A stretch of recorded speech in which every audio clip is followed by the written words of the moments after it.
승리의 여정, 승리의 여정이라는 제목으로 오늘 말씀을 보도록 하겠습니다. 이스라엘 백성들은 가나안 땅으로 가는 지름길인 에돔 땅을 지나가지 못하고 우회하다가 길이 험해서 마음이 상하게 됩니다. 그 마음이 상했기 때문에 이제 불평불만이 터져 나오는데 주로 출애굽을 왜 시켰는가 하나님의 은혜에 대한 도전을 했었고 또 하늘에서 내려주신 만나에 대한 불평을 했습니다. 그렇게 불평을 하다가 불뱀에게 물려서 큰 어려움을 겪게 되었죠. 그렇지만 그들의 회개와 모세의 기도로 인해서 하나님께서는 놋뱀을 만들러 장대 위에 매달라 이것을 보는 사람들은 다 살게 된다라고 은혜를 베풀어 주셨습니다. 그 후에 그들은 더 이상 불평불만을 터뜨리지 않고 가나안 여정을 계속해서 이어가게 됩니다. 이들이 행진하게 된 길은 에돔 동편에서 모압 동편으로 이어지는 길로서 대부분 골짜기에서 골짜기로 연결되었기 때문에 협소하고 거칠었습니다. 지도를 보시면 이제 호르산이라는 곳이 제가 두 개를 칠해놨는데요. 이제 이게 정확하게 위치를 모릅니다. 그런데 이제 밑에 쪽 여기 녹색 에돔 지역의 밑에 호르산이라고 봤을 때 여기 에돔 오른쪽으로 해서 모압 오른쪽으로 길이 나 있죠. 네, 갈색 길 이쪽 길로 올라간 겁니다. 이 길이 상당히 협착하고 또 거칠고 어려웠어요. 그렇지만 이제 약속의 땅이 멀지 않았기 때문에 약속의 땅이 어디냐면 바로 건너편입니다. 지금 이 길 건너편 사해가 있었죠. 이 사해 건너편 여기가 바로 팔레스타인 땅이에요. 팔레스타인 땅 이쪽이 이제 얼마 남지 않았기 때문에 지형의 어려움을 잘 참으면서 힘차게 행군을 합니다.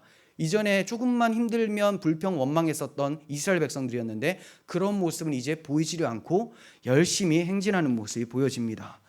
자, 아론이 묻힌 호르산을 떠나서 이스라엘 백성들은 홍해길을 거쳐서 오봇에 이르게 되는데 여기는 이제 잘 안 보여요. 오봇에 이르게 되는데 거기서 진을 칩니다. 그리고 오봇을 떠나서 모압 땅 동쪽에 있는 이에아 바림, 제가 형광펜으로 해놨죠. 이에아 바림에 이르러서 진을 치게 되고 다시 길을 떠나서 세렉 골짜기에 이르러서 진을 치는데 세렉 골짜기도 안 보여요. 그리고 이제 세렉 골짜기를 떠난 다음에 아르논 강 북쪽에 이르게 됩니다. 자, 아르논 강 있죠. 그 위에 이렇게 줄이 나 있죠. 그게 강입니다.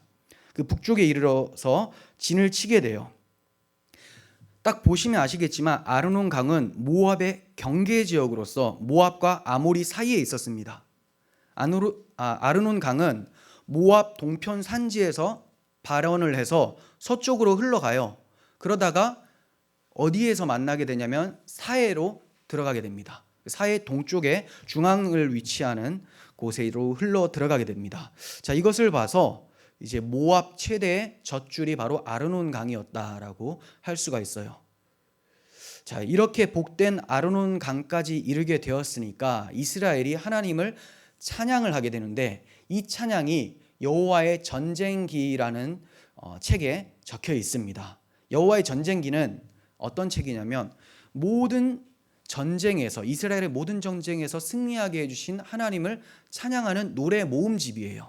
거기에 이제 이곳에까지 이르게 하신 하나님을 찬양하는 내용이 14절에서 15절 나와 있습니다. 이러므로 여호와의 전쟁기에 일렀으되 수바의 와합과 아르논 골짜기와 모든 골짜기의 비탈은 아르고우를 향하여 기울어지고 모압의 경계에 닿았도다 하였더라.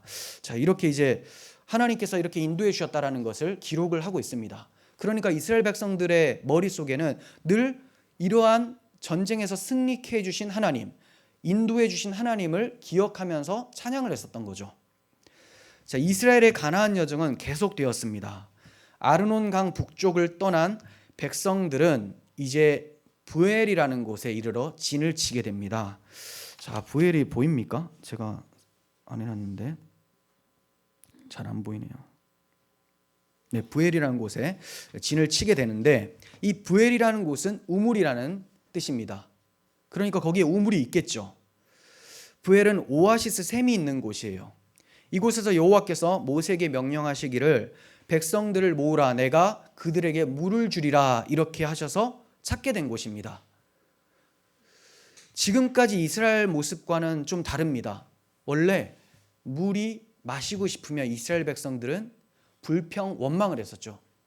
우리를 애굽에 가만히 두지 왜 굳이 끌어내셔서 우리를 목말라 죽게 하느냐, 이렇게 하면서 하나님을 대적하고 또 인도자 모세를 비방을 했었습니다.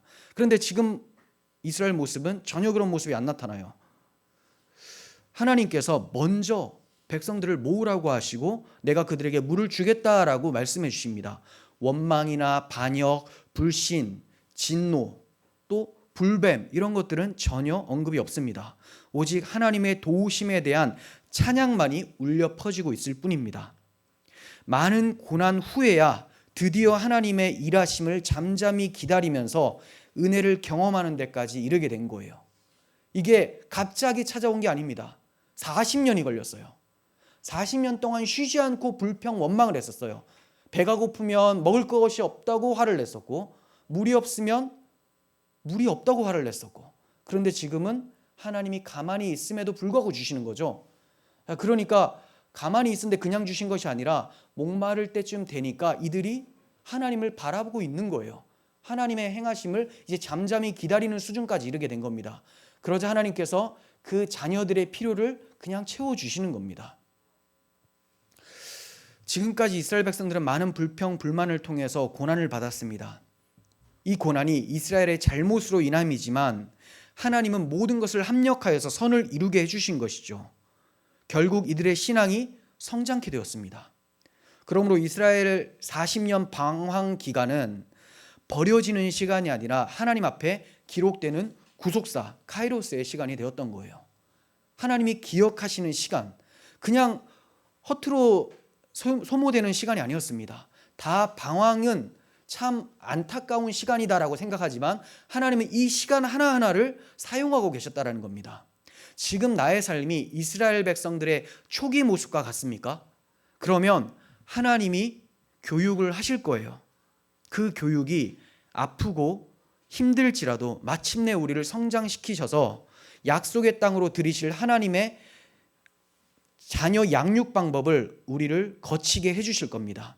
그렇게 돼버리면 우리는 이스라엘 백성들과 같이 훈련 중에, 고난 중에 더 성장케 되어서 잠잠히 하나님만을 기다리는 그런 신앙이 될 겁니다. 그럴 때 하나님께서는 자기 백성, 자기 자녀들, 우리들을 먹이시고 입혀가시는 것을 경험하게 될 겁니다.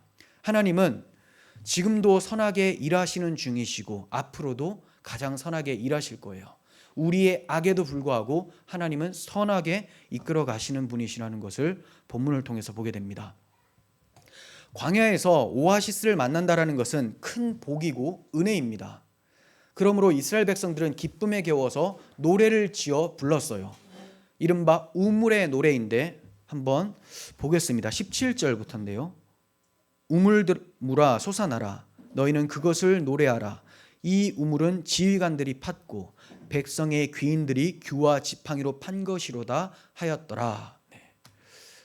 우물을 판 것에 대해서 찬양을 하고 있는데, 자, 이게 어떻게 찬양이냐면 이 우물이 지휘관들이 팠다고 하죠. 그리고 귀인들이 규와 지팡이로 팠대요.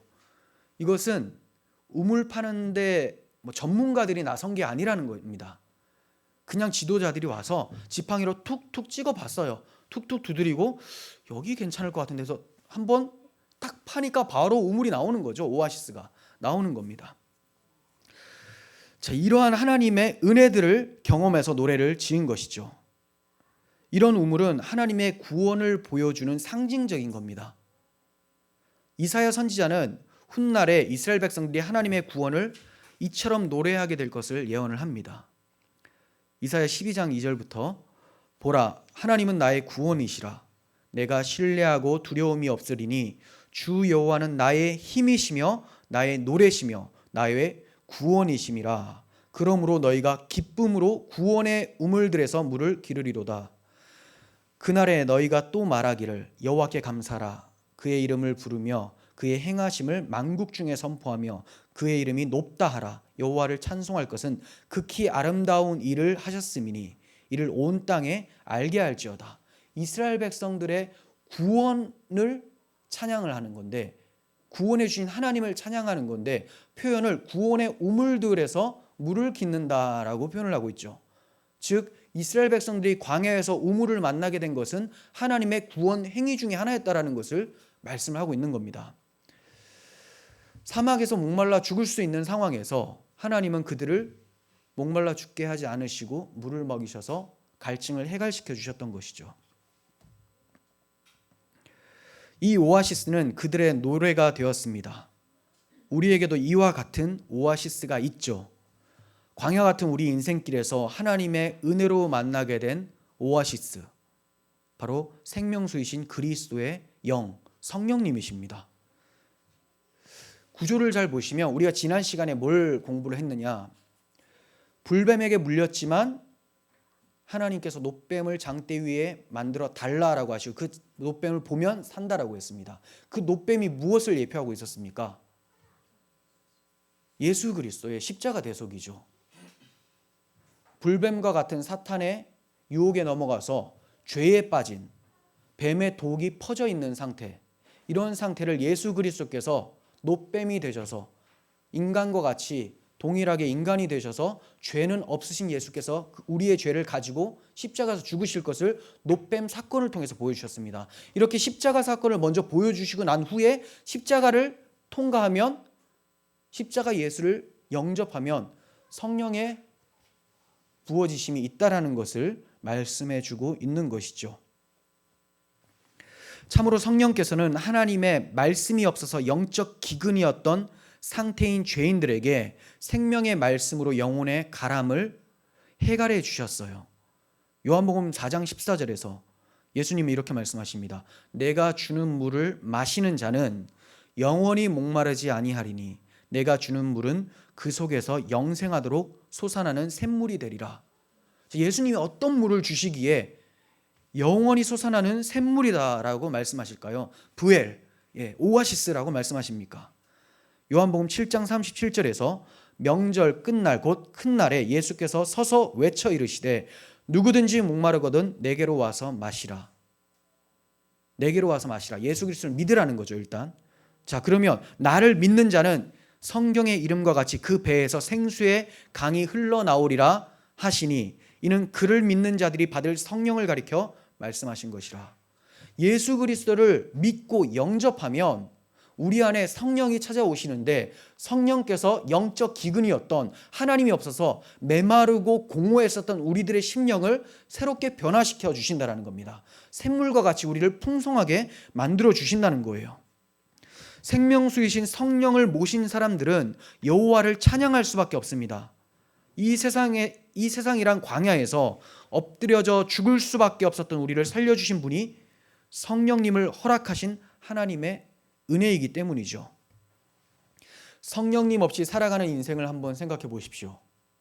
세상에서 나의 힘으로만 살아가야 한다는 것은 양이 이리 가운데로 간 것과 같은 모습입니다. 그러나 우리는 하나님의 은혜로 길을 가거나 앉았을 때나 집에 있을 때나 누웠을 때나 눈을 감을 때나 잠을 잘 때에도 혼자가 아니라 성령님과 함께 있는 자가 된 것입니다. 성령이 우리 옆에 있는 것이 아니라 우리 마음에 찾아와 주셔서 내주하고 계신다는 거죠. 요한복음 14장 16절 예수님께서 말씀하십니다. 내가 아버지께 구하겠으니 그가 또 다른 보혜사를 너희에게 주사, 보혜사는 옆에서 돕는 자를 얘기를 합니다. 또 다른 보혜사를 너희에게 주사 영원토록 너희와 함께 있게 하리니, 예수님이 십자가에서 죽으시고 부활하시고 승천하셔서 올라가 버리시면 그대로 두지 않는데요. 예수님과 같은 옆에서 돕는 분을 보내주신다고 합니다. 그는 진리의 영이라 세상은 능히 그를 받지 못하나니 이는 그를 보지도 못하고 알지도 못함이라. 자, 세상은 절대로 이 보혜사, 오실 보혜사를 알지도 못하고 받지도 못한다고 해요.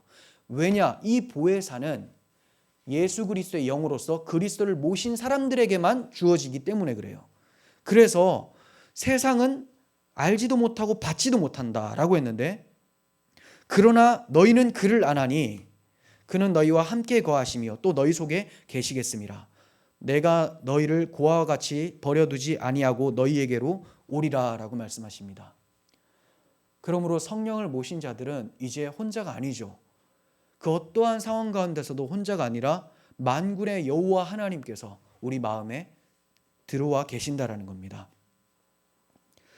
자, 이후에 이스라엘 백성들은 부엘을 떠나서 맛다나에 이르게 되고요. 맛다나에서 나할리엘에 이르게 되고 나할리엘에서 바못에 이르게 되고 바못에서 모압 고원지대 골짜기에 이르게 됩니다.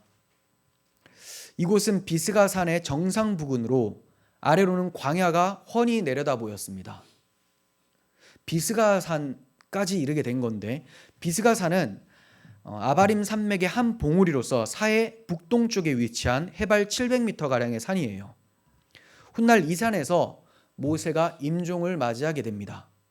서쪽으로는 2km 가량 떨어진 이제 느보산 봉우리가 있습니다. 느보산. 하나님께서 모세가 죽기 직전에 약속의 땅을 2번 보게 해주시는데, 한 번은 느보산에 올라가서 보게 해주시고, 그 다음 마지막으로 죽을 장소 비스가산에 올라가서 보게 해주십니다. 그러니까 모세는 약속의 땅에 들어가지 못했지만 2번이나 하나님의 약속이 실현되는 것을 눈앞에서 보고 비스가산에서 죽게 된다는 것이죠. 수많은 이스라엘의 반역과 불평에도 불구하고 하나님께서는 그들을 사망의 음침한 골짜기를 통과시키시고 결국 약속의 땅이 내려다 보이는 산까지 이르게 해주신 거예요. 우리들도 마찬가지입니다. 비록 우리들이 못났고 하나님 앞에 불평불만하고 믿음 없는 행동을 보일 때가 참 많지만 하나님께서는 우리를 포기하지 않으시고 이끌어 가세요. 물론 이끌어 가실 때 우리는 많이 아픕니다. 이스라엘 백성들이 얻어 터진 것처럼 우리들도 많이 매질을 당하면서 가게 될 거예요. 하지만 이스라엘 백성들이 광야에서 다 엎드러진 것이 아니라 결국은 약속의 땅에 들어가게 되는 것처럼, 성량에서 들어가게 되는 것처럼 우리들도 하나님에 맞는, 하나님이 기뻐하시는 모습으로 점점 성장해 가다가 하나님 나라까지 이르게 될 것을 본문을 통해 볼 수가 있습니다. 오늘 본문은 성도의 삶이 나그네 인생임을 보여줍니다. 본문만 보더라도 이스라엘 백성들은 9군데나 장소를 옮기면서 행진을 했습니다. 이것은 예비하신 본향인 가나안에 들어가기 위해서죠. 그들의 정착지는 광야가 아니었어요. 이에야 바림이나 비스가산 이런 데가 아니었습니다. 계속해서 옮겨가는 이유는 하나님이 약속하신 곳이 있기 때문에 그래요. 우리들도 마찬가지죠. 이 세상은 한순간 머물 뿐이고 진정한 안식은 하나님 나라에 있음을 알고 그리로 행진하고 있는 것입니다. 성도라고 하는 사람들은 절대로 이 세상에서 천년 만년 살거나 이 세상에서 무언가를 누리면서 사람들에게 목을 굳게 하고 그 사람들을 비하하거나 자신을 스스로 높이고 이러한 모습을 하지 않습니다. 왜냐하면 성도들의 목적지는 이곳이 아니기 때문에 그렇습니다. 하나님 나라죠. 믿음의 조상들도 모두 나그네와 같이 살았습니다. 히브리서 기자가 이렇게 기록을 하고 있죠. 이 믿음의 조상들은 다 믿음을 따라 죽었으며 약속을 받지 못하였으되 그것들을 멀리서 보고 환영하며, 자, 이스라엘 백성들이 지금 약속을 받지 못했어요. 자, 그건 무슨 말이냐면 분명히 약속의 땅 가나안이 눈앞에 보이는데 못 들어가는 사람도 있었죠. 근데 들어간 사람들도 아직 멀리서 보고 환영하고 있다, 이렇게 얘기합니다. 그건 무슨 말이냐면 약속의 땅은 눈에 보이는 가나안 땅이 궁극적으로 아니라 예수 그리스도께서 가져다 주실 하나님 나라라는 것을 이스라엘 백성들이 알고 있었다라는 거예요. 그래서 멀리서 보고 앞으로 오실 메시아를 바라보면서 땅에서는 외국인과 나그네임을 증언하였으니 그들이 이같이 말하는 것은 자기들이 본향 찾는 자들임을 나타냄이라. 자, 1차적으로는 이스라엘 백성들이 광야에서 나그네처럼 살죠. 계속 40년을 방황합니다. 왜냐하면 그곳이 자기 집이 아니기 때문에 그래요. 자기들의 집은 팔레스타인 땅입니다. 하나님의 약속의 땅. 그런데 그곳에 들어간 사람들도 또다시 나그네처럼 살아요. 팔레스타인 땅이 궁극적인 안식처가 아니라는 것을 이들이 알고 있습니다. 그래서 누구를 기대하느냐? 메시아를 기대하죠. 메시아가 오셔서 만들어내실 하나님 나라를 기대하면서 멀리서 그리스도를 바라보고 환영하고 있었던 겁니다. 아브라함도 마찬가지였어요. 아브라함도 예수 그리스도의 때를 보고 즐거워하였다, 기뻐하였다라고 예수님께서 말씀하시죠. 참된 만족을 주지 못하는 이 세상에 깊이 뿌리 내리기보다 하나님께서 예비하신 더 나은 본향을 사모하시길 바랍니다. 이 땅에서 최선을 다해 사시되 모든 목적을 하늘에 두고 살아가시길 바라요. 이 땅이 우리의 본향이 아니다라고 하면 염세주의로 빠지는 사람들이 있습니다. 이것은 복음을 모르는 소리입니다. 이 땅에서 우리는 열심히 삽니다. 이 땅에서 기쁨도 누립니다. 그런데 우리가 기쁨을 누리는 것은 이 땅이 주는 기쁨 때문에가 아니라 우리가 받게 될 하늘 소망 때문에 이 땅에서 기쁨을 누리는 거예요. 이 땅에서 열심히 사는 것은 이 땅에서 하나님께서 우리에게 가르쳐 주고자 하시는 것이 있기 때문에 열심히 살면서 그것을 배우는 것입니다. 그러므로 이 땅에서 열심히 사시되 하늘의 목적을 두시고 하나님 나라를 바라보시면서 믿음으로 행진하시기를 바랍니다. 우리가 이쯤에서 눈여겨봐야 될 점이 있습니다. 본문에는 떠나고 이를 얻고 진쳤다라는 표현이 자주 반복되어 나오죠. 떠나서 이를 얻고 진을 쳤다. 이것은 하나님의 군대가 목적지를 향해서 계속해서 전진하고 있음을 강조하는 표현이죠. 계속 전진을 하고 있는 거예요. 그런데 이상한 점은 38년 동안 이러한 표현이 없었습니다. 갑자기 이러한 표현이 등장을 하는 거예요. 자, 그러면 38년 동안 이스라엘 백성들이 한 곳에 머물렀었기 때문에 진행하여서 이를 얻고 진을 쳤다 이런 표현이 없었을까요? 38년 동안 이들은 계속 움직였거든요. 그런데 지금까지는 이러한 표현이 없었어요. 1세대가 불신앙적으로 가나안 정탐 보고를 한 후부터 이곳에 이르기까지 떠나서 이를 얻고 진쳤다라는 기록이 전혀 나타나고 있지 않습니다. 자, 그 이유는 반역한 자들의 행보는 하나님께서 행진이 아니라 방황으로 보시기 때문에 그래요. 반역한 사람들, 하나님의 약속을 떠난 사람들은 행진하는 게 아닙니다. 약속의 땅으로 나아가는 게 아니에요. 그냥 돌고 있는 겁니다. 돌고 있는 거. 그런데 이 38년의 기간이 지나고 1세대가 다 죽게 되고 2세대가 일어나서 여기서도 2세대들이 잘못을 했다가 회초리 맞고 정신 차리고 나서야 이제 행진이라는 단어, 떠나서 이르게 되고 진을 쳤다라는 표현이 나오고 있는 것입니다. 아브라함도 이러한 방황의 시간이 있었죠. 아브라함의 공백기라고 하는데 창세기 16장 마지막 절과 17장 첫 절 사이에는 13년의 공백이 있습니다. 우리가 보면 그냥 그 바로 뒷절이 17장 1절인데 13년 동안 하나님께서 말씀을 하지 않으시다가 갑자기 나타나신다는 겁니다. 저 왜 그러냐? 아브라함이 뭔가를 잘못했겠죠. 하나님께서 아브라함에게 약속의 아들 이삭을 주시겠다라고 했어요. 누구를 통해서? 아내 사라를 통해서. 그런데 아브라함이 나이가 많고 사라가 나이가 많자 아브라함이 꾀를 씁니다.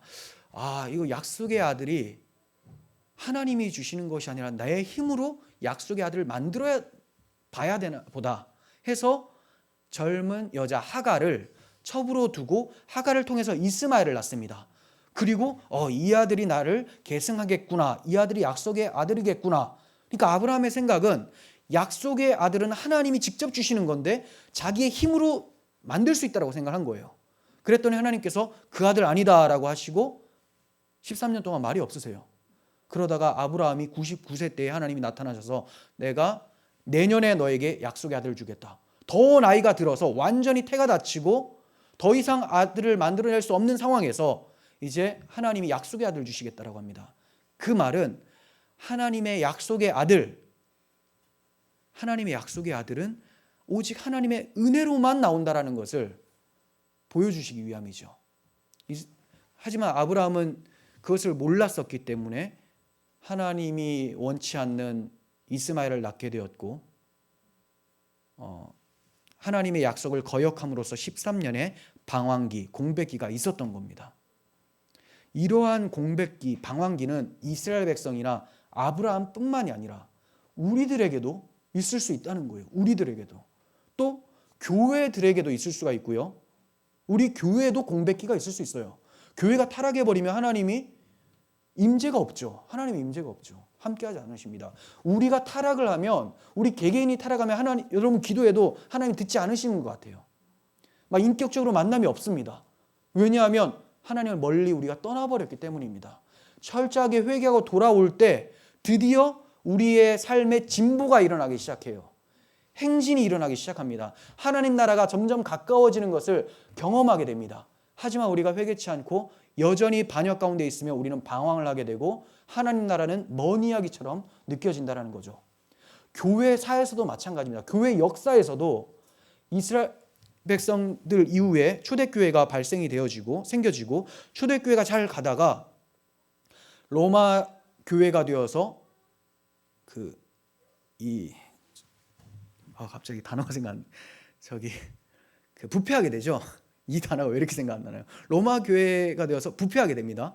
부패하게 되어서 그 중세 기간을 암흑기라고 얘기를 해요. 중세 암흑기. 물론 그 가운데서도 하나님의 백성들이 믿음을 지키면서 살았습니다. 하지만 전체적으로는 중세 암흑기라고 해요.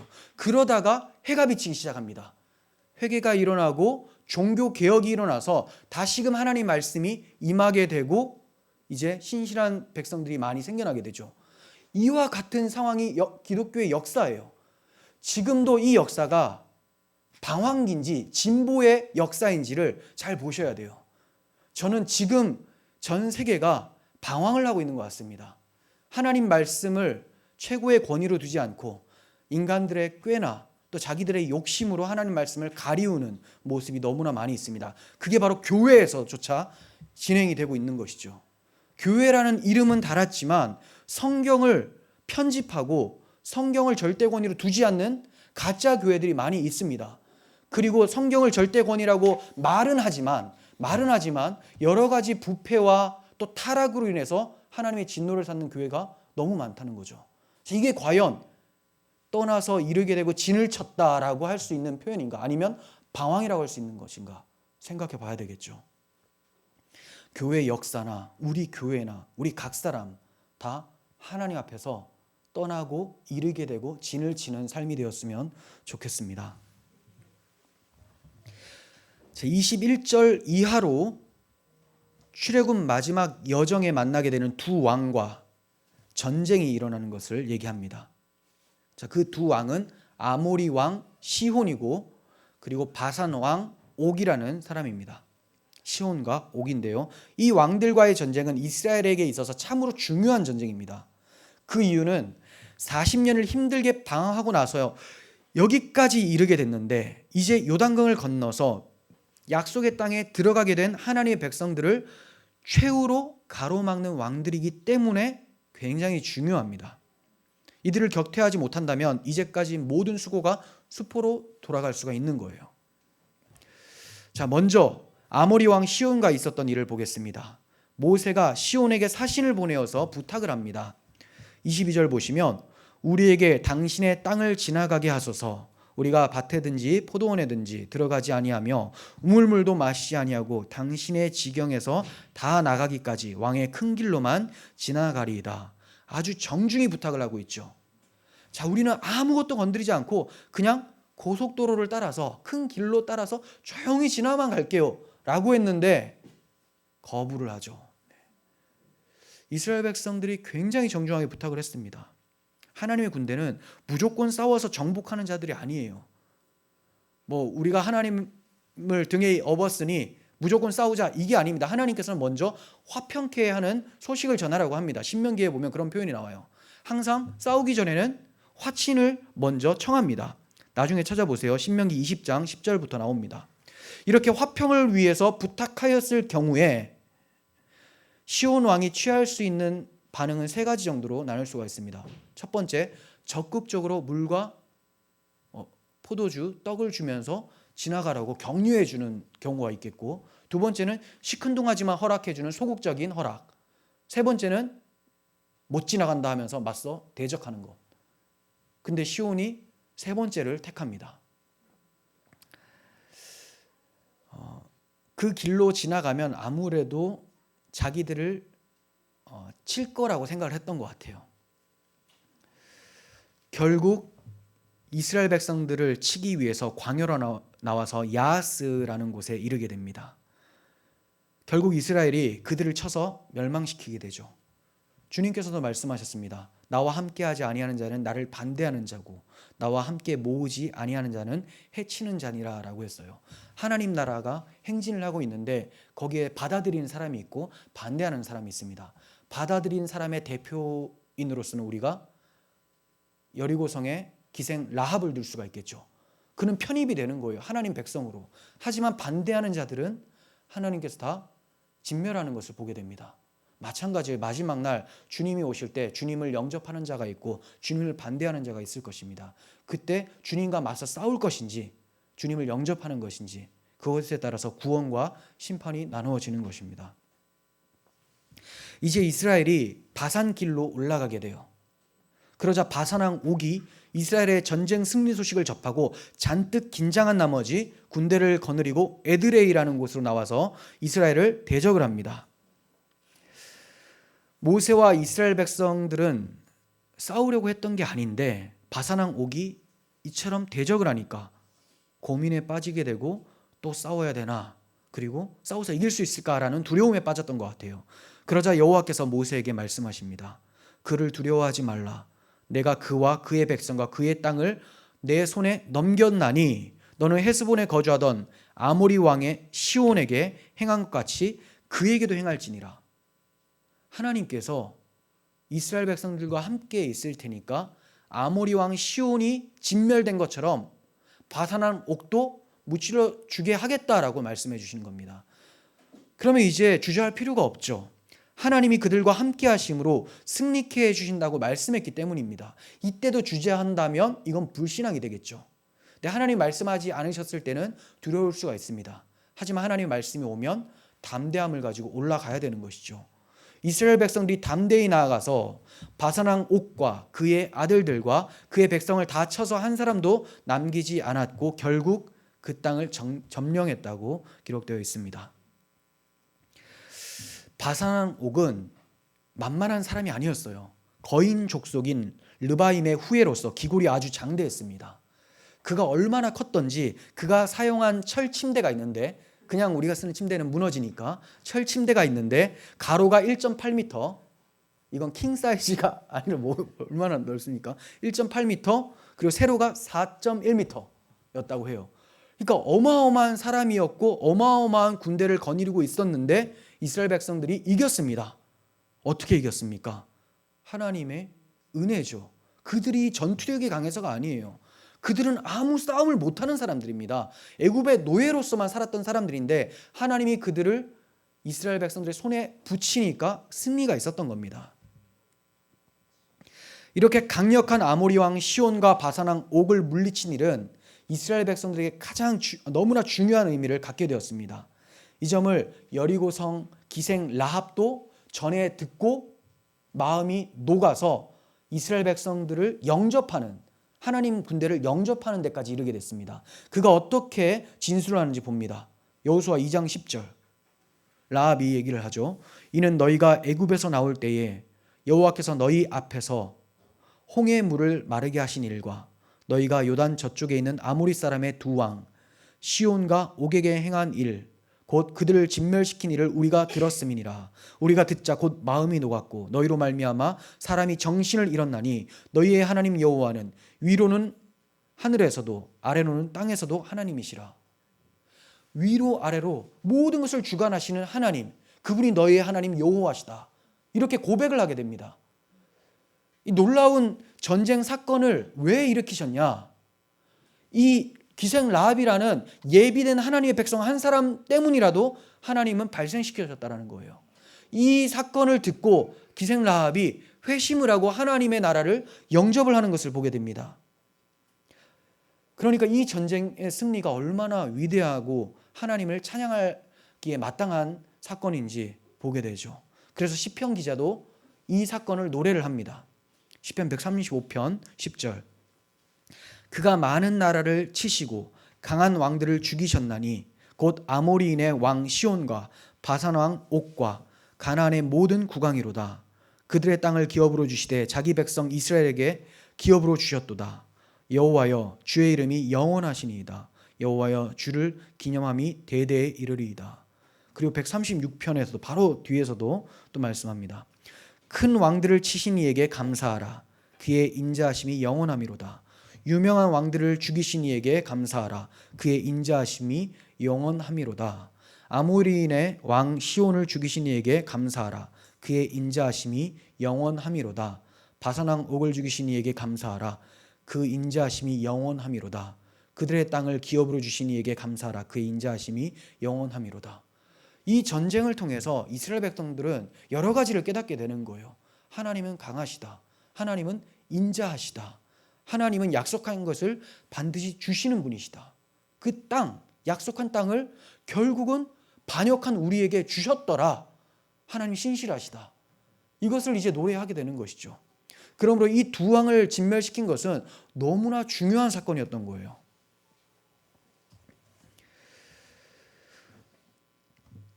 이스라엘 백성들의 능력이 아니죠. 하나님의 능력입니다. 이것은 우리가 하나님 나라 이르기까지 찾아오는 모든 유혹과 박해가 아무리 클지라도 하나님 말씀에 순종하며 걷는다면 하나님께서 능력을 주셔서 승리케 해주신다라는 교훈을 얻게 해줍니다. 그 능력이라는 것은 십자가 능력으로서 죄의 유혹으로부터 이기는 능력이고 박해 속에서도 굴하지 않고 믿음을 지키는 능력이에요. 그냥 기독교인이 갑자기 싸움을 잘해서 막 상대편을 때려 눕히고 이런 게 아니라 믿음의 능력이라는 겁니다. 유혹을 하는데, 죄가 유혹을 하는데 죄에 빠지지 않는 믿음, 이게 능력이죠. 세상이 박해를 해요.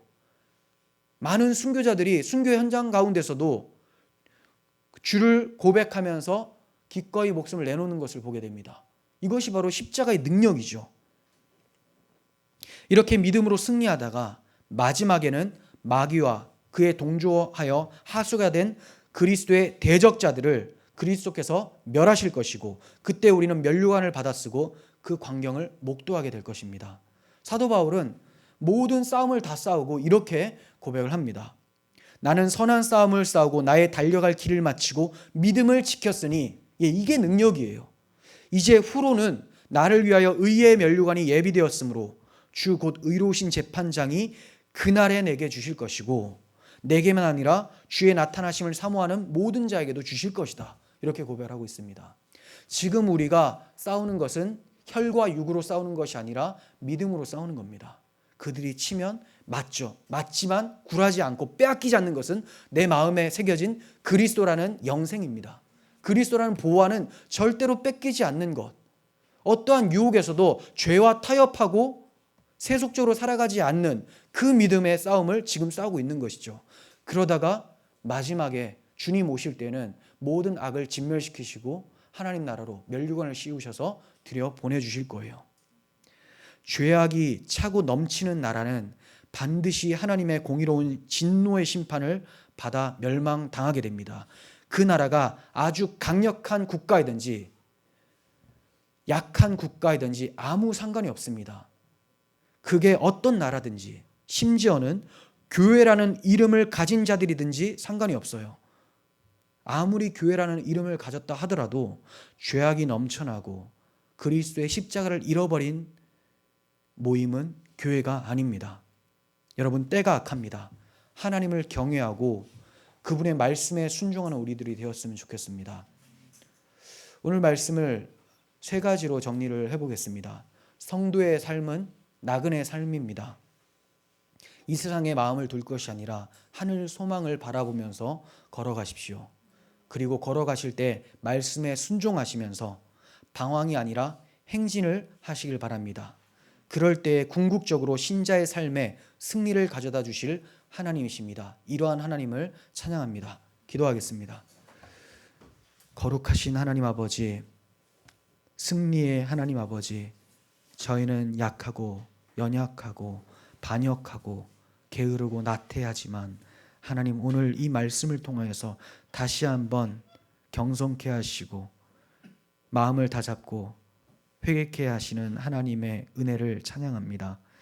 하나님, 저희가 이스라엘 백성들과 같이 많은 부족함이 있지만 이스라엘 백성들을 포기하지 않으시고 약속하신 땅으로 인도해 들이신 하나님을 믿사오니 저희의 길을 인도하시고 저희를 변화시켜 주시며 하나님 나라의 전쟁에서 믿음으로 승리하는 저희들이 되게 이끌어 주시옵소서.